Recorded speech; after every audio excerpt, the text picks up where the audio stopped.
नमस्कार, बहुत स्वागत है आपका डेली 24 भारत में। मैं हूं आपके साथ अनीता शर्मा और शुरुआत करते हैं देवभूमि स्पेशल की।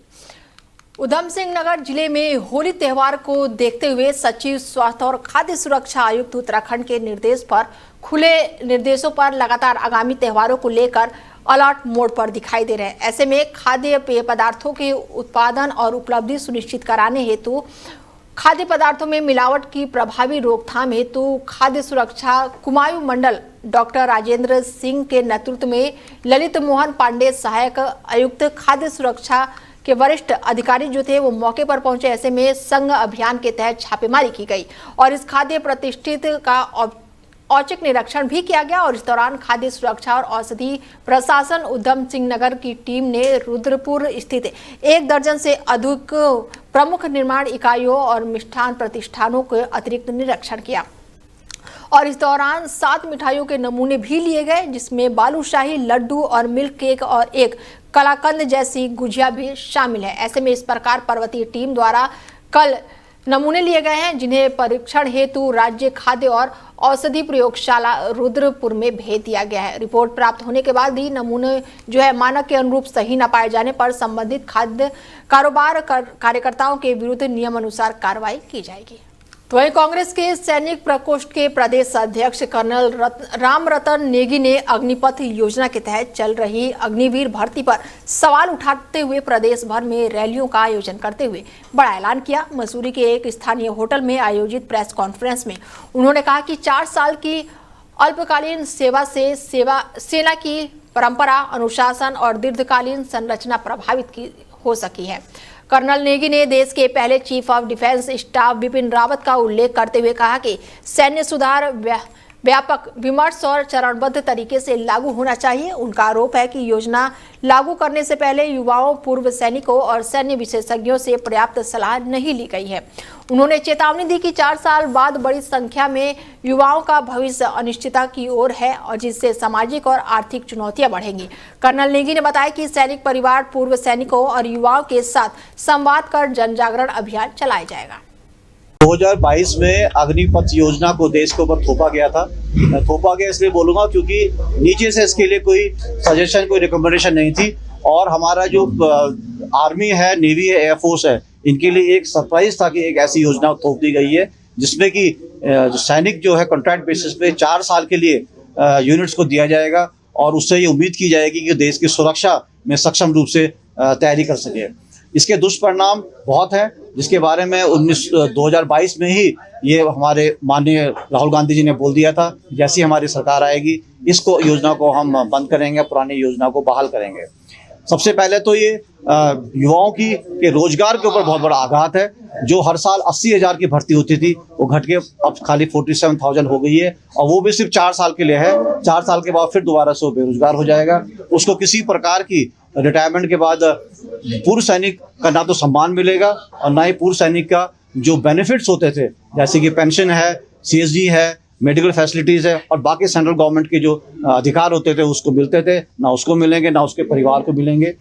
एक छोटी नौकरी करने के कारण जो हमारा सेना की जो परंपराएं हैं, जो सालों साल 100-200 साल पुरानी जो यूनिट्स हैं, उस इतने सालों से यूनिट में काम करने से जो परंपराएं बनी हैं, उस परंपराओं को इसके प्रति बहुत बड़ा आघात पहुंचेगा। क्योंकि कॉन्ट्रैक्ट बेसिस पे जो सैनिक आएगा वो इन परंपराओं को ना समझ पाएगा, ना आगे ले जा पाएगा, ना इसके नाम पे अपना सीना ठोक के आगे लड़ाई के लिए तैयार हो पाएगा। इसके अलावा जो ये भर्तियां कम हो जा रही हैं, जिससे कि देश में जो हमारी सैन्य शक्ति है वो कम हो जाएगी। तकरीबन 4-5 लाख अगले आने वाले 4-5 सालों में सैनिक कम हो जाएंगे और वो हमको ऐसे सैनिक मिलेंगे जो कि 75% अग्निवीर होंगे और 25% ही रेगुलर फौज होगी। ऐसी हालात में और जो वेल ट्रेंड सोल्जर नहीं रहेगा, ऐसी हालात में देश की सुरक्षा को बहुत बड़ा खतरा है। हमारे बॉर्डर जो है सुरक्षित नहीं रह पाएंगे, हमारा देश सुरक्षित नहीं रह पाएगा। इन भावनाओं का सरकार को ध्यान रखना चाहिए। तो वहीं धर्मनगरी हरिद्वार में अगले साल 2027 में प्रस्तावित कुंभ की तैयारियां तेज हो गई हैं और इसी क्रम में बुधवार को यहां पर CCR भवन में संतों और प्रशासनिक अधिकारियों की उच्च स्तरीय बैठक का आयोजन किया गया, जिसमें आगामी कुंभ मेले की रूपरेखा समेत अनेक मुद्दों पर चर्चा की गई। उत्तराखंड की धामी सरकार इस कुंभ को बेहतर और भव्य दिव्य बनाने के लिए लगातार काम कर रही है। कुंभ को लेकर हुई बैठकों में कुंभ मेला अधिकारी सैनिक और साथ ही संबंधित विभाग के वरिष्ठ अधिकारी मौके पर उपस्थित रहे और इस दौरान कुंभ मेले की रूपरेखा, अखाड़ों की भूमि आवंटन और धर्म ध्वजा स्थापना स्थलों की पैमाइश भी की गई। ऐसे में विस्तार से बातचीत हुई और आगे की रूपरेखा तैयार की गई। बैठक में पहुंचे संतों ने प्रशासन के सामने अपने अपने सुझाव रखे और व्यवस्था को और भी बेहतर बनाने पर जोर दिया। कुंभ को ऐतिहासिक, सुव्यवस्थित और सुरक्षित बनाने के लिए प्रशासन और संत समाज के बीच समन्वय विशेष बल दिया गया है। अखाड़ा परिषद के अध्यक्ष महेंद्र रविंद्रपुरी ने कहा कि कुंभ मेले को दिव्य और भव्य बनाने के उद्देश्य से ये बैठक आयोजित की गई है। धर्म ध्वजा कहाँ स्थापित होगी, पेशवाई किस मार्ग से निकलेगी और अखाड़ों को किस जगह पर भूमि दी जाएगी, इन सभी बिंदुओं पर गंभीर से चर्चा हुई है। प्रशासन का पूरा सहयोग मिल रहा है और हम सभी मिलकर 2027 के कुंभ को ऐतिहासिक बनाएंगे। हमारे जो मेला अधिकारी मैडम है, जो साक्षात लक्ष्मी स्वरूपा है, उनसे हमारी वार्ता हुई है और हमें उम्मीद है कि हमारी मैडम बहुत ही अच्छा दिव्य भव्य कुंभ कराएगी।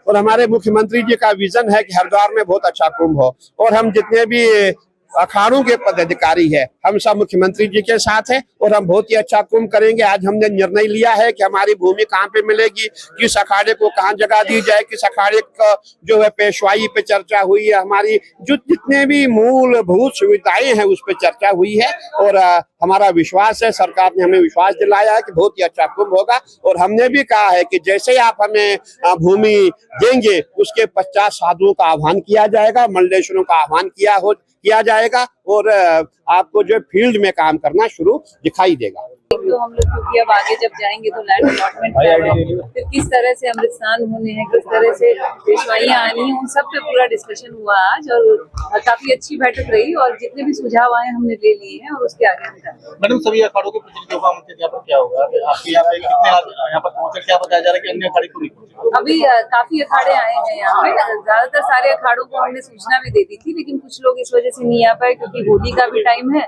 और दूसरा कुछ लोग कहीं बाहर है।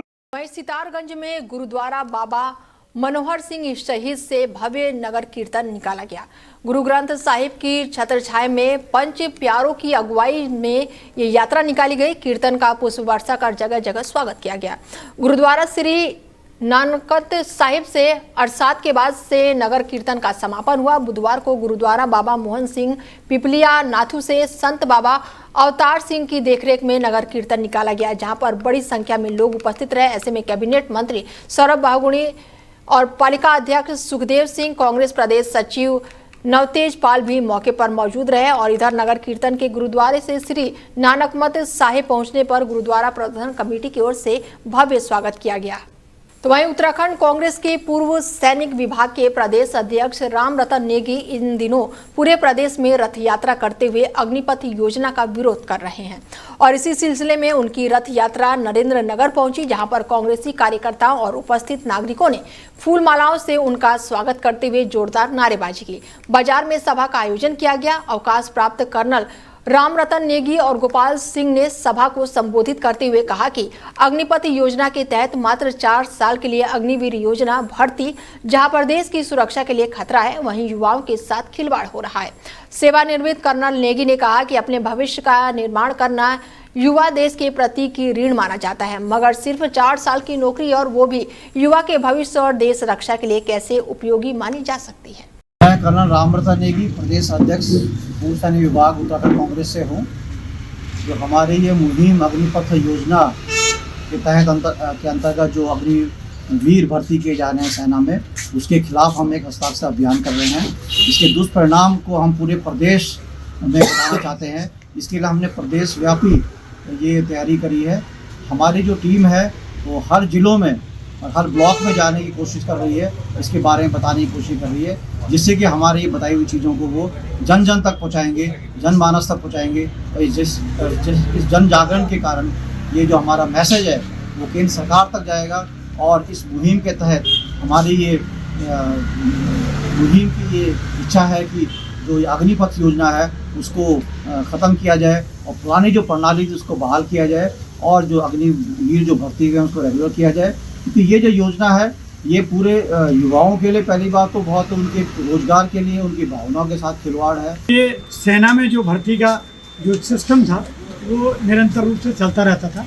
2022 से इन्होंने एक नई स्कीम निकाली है अग्निपथ योजना के तहत अग्निवीर भर्ती, जिसमें सिर्फ 4.5 साल का एक समय दिया गया है। और उसमें जो है अगर मान लिया 100 लड़के भर्ती होते हैं तो उसमें 75 मतलब 100 के 100 को 4 साल पूरे होने के बाद वो घर भेज देंगे। उसके बाद उनकी वो जो है 25% 20% जो भी सरकार की मर्जी होगी उसके हिसाब से वो उनको निकालेंगे। ये एक बहुत बड़ा राष्ट्र के साथ बहुत बड़ा राष्ट्र की सुरक्षा के साथ एक बहुत बड़ा समझौता में इसको हम समझते हैं। और जहाँ तक हमारे सैन्य बाहुल क्षेत्र प्रदेश का प्रश्न है, हमारी जो इकोनॉमी है कम से कम 30 या 40% जो है वो सैनिक बाहुल क्षेत्र होने के हैसियत से निर्भर करती है। वहीं उत्तराखंड में मौसम को लेकर अलर्ट जारी कर दिया गया है। 27 और 28 फरवरी को मौसम बदलेगा, हल्की बारिश और बर्फबारी के अनुमान जताए गए हैं।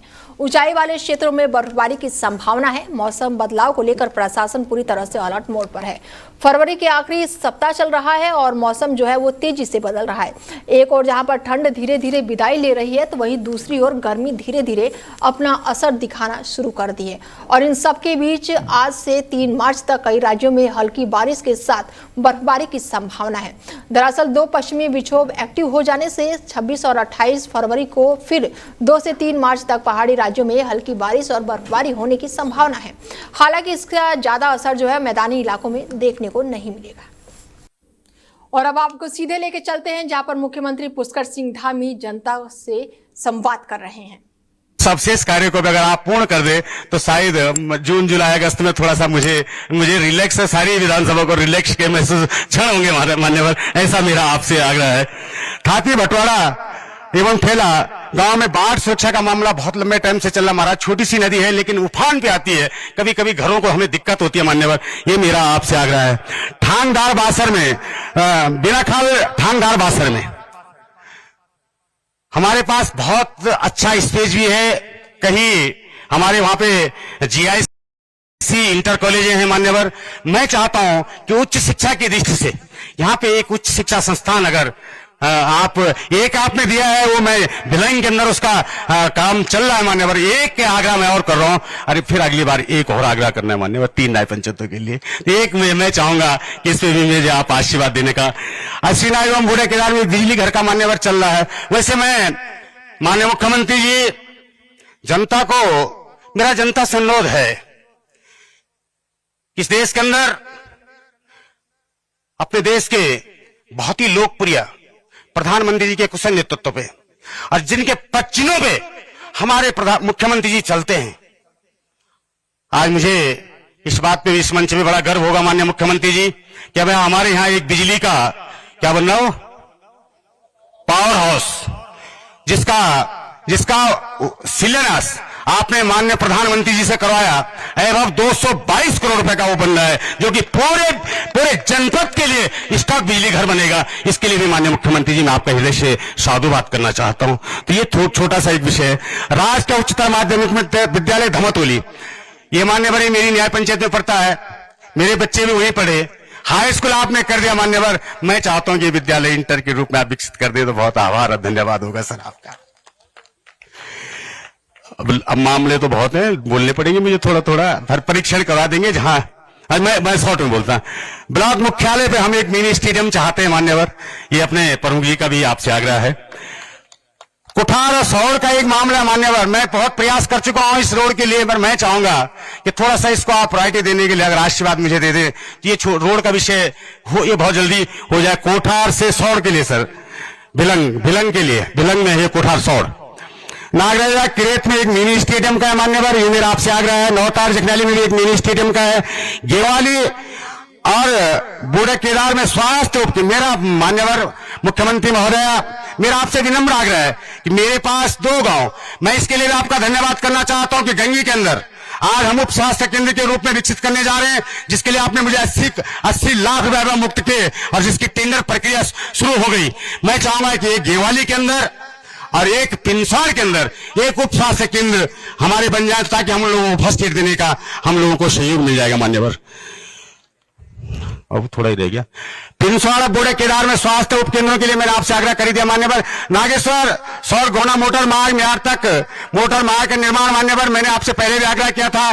बेलक बूढ़े केदार चमेला घनसाली घुत्तू मोटर मार्ग का विस्तारीकरण के लिए मैं वैसे विभागीय मंत्री जी का भी धन्यवाद करना चाहता हूं और माननीय मुख्यमंत्री जी का भी धन्यवाद करना चाहता हूं। ये चल रहा मान्यवर, पर मैं चाहता हूं कि इसको थोड़ा और गति आप दें ताकि ये रोड का और जल्दी निर्माण हो जाए।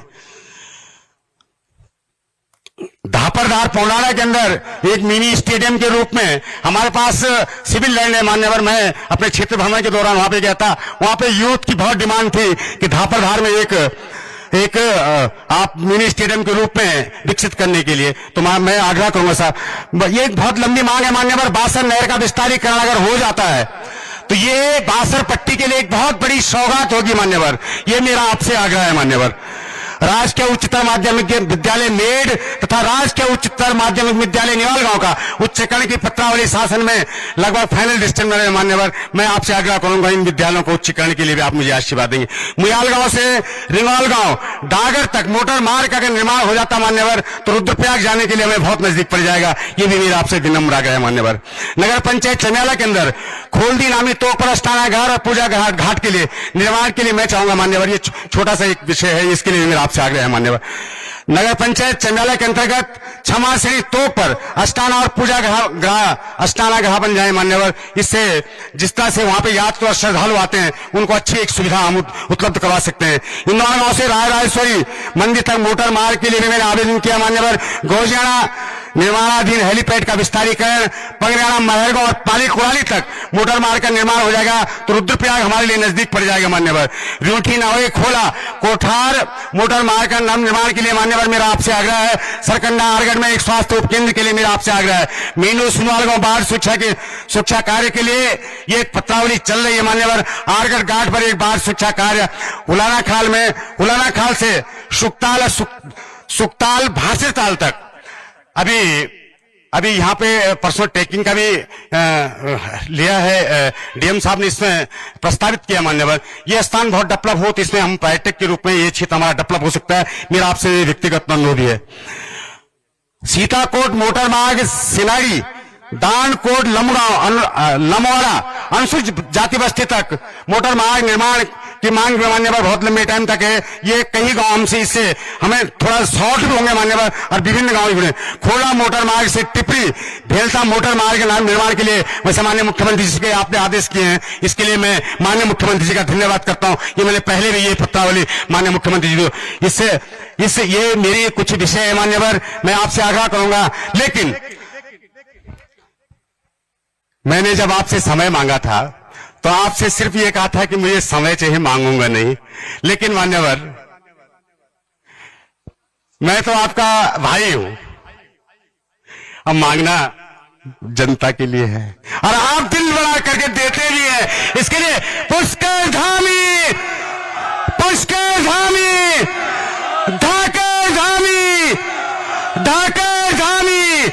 जय जय श्री राम। सब लोग मुट्ठी बंद करके, ऐसा नहीं चलेगा भाई, आप नाराज मत होना। सब लोग जय जय श्री राम, जय जय श्री राम, जय जय श्री राम। बहुत बहुत धन्यवाद।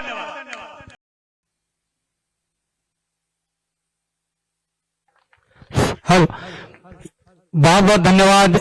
ये माननीय मुख्यमंत्री जी और हमारे मुख्य अतिथिगणों के स्वागत उद्बोधन में ये सरस्वती शिशु मंदिर घनसाली की बालिकाओं द्वारा ये लोक नृत्य।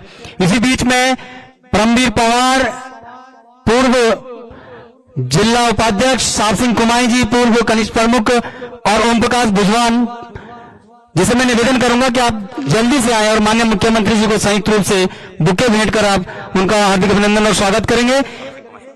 सार सिंह कुमाई जी से मैं विशेष निवेदन करूंगा। जागणीदार ब्लॉक की पूर्व प्रमुख और सुनीता देवी जी और घनसाली विकासखंड भिलन्ना की पूर्व प्रमुख बसुमती गणाता जी से मैं निवेदन करूंगा कि आप तत्काल जल्दी से आएं और माननीय मुख्यमंत्री जी का बुके भेंट कर स्वागत और अभिनंदन करेंगे।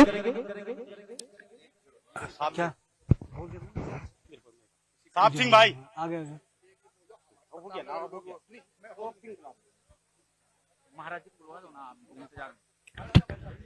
हमारे बीच में जैसा कि मैंने कहा कि आज के विशिष्ट अतिथि के तौर पर हमारे बीच में और हमेशा आपका पावन सानिध्य हमें मिलता रहता है, ऐसे अपने सतपाल महाराज जी को मैं सादर आमंत्रित करूंगा आप अपना उद्बोधन देने के लिए। परम सम्मानित उत्तराखंड के मुख्यमंत्री श्री पुष्कर सिंह धामी जी, घनसाली के बहुत ही जुझारू विधायक शक्तिलाल शाह जी, सम्मानित मंच, मैं केवल एक छोटी सी बात कहकर के अपनी बात समाप्त करूंगा। शक्तिलाल शाह जी विकास के लिए समर्पित हैं और रात और दिन हमारे पास आते रहते हैं। हमारी सड़कें मंजूर कीजिए, पंचायत भवनों को मंजूर कीजिए और विकास के अनेक काम कराते हैं। हम सबका ये कर्तव्य बनता है कि विकास में अपना पूरा योगदान दें। इसलिए माननीय प्रधानमंत्री जी ने कहा सबका साथ, सबका विश्वास और सबका साथ, ये बहुत आवश्यक है कि विकास धरातल तक पहुंचे। एक छोटा सा प्रसंग मैं आपके सामने रखूंगा। अकबर ने बीरबल से कहा कि बीरबल, मेरे शरीर पर बाल हैं पर मेरी हथेली पे बाल क्यों नहीं है? तो बीरबल बड़ा चतुर था, उसने कहा जहांपना, आपके शरीर पर बाल है, हथेली पे बाल इसलिए नहीं है कि आप अपने हाथों से दान देते रहते हैं। दान देते देते आपके हथेली के बाल घिस गए। तो बादशाह ने कहा कि अच्छा बीरबल, तुम्हारी हथेली पे बाल क्यों नहीं है? तो अकबर ने कहा जहांपना आप दान देते हैं, मैं दान लेता हूं, लेते लेते मेरे बाल भी घिस गए। तो बादशाह ने कहा इस सभा में इतने सारे बैठे हैं, इनकी हथेली पे बाल क्यों नहीं है? तो बीरबल बड़ा चालाक था, चतुर था, उसने कहा जहांपना आप दान देते हैं, मैं लेता हूं। ये देखते हुए सभा वाले हाथ मलते रह जाते हैं। तो भैया हाथ मलते नहीं रहना है, हमें अपने विकास में पूरा सहयोग देना है।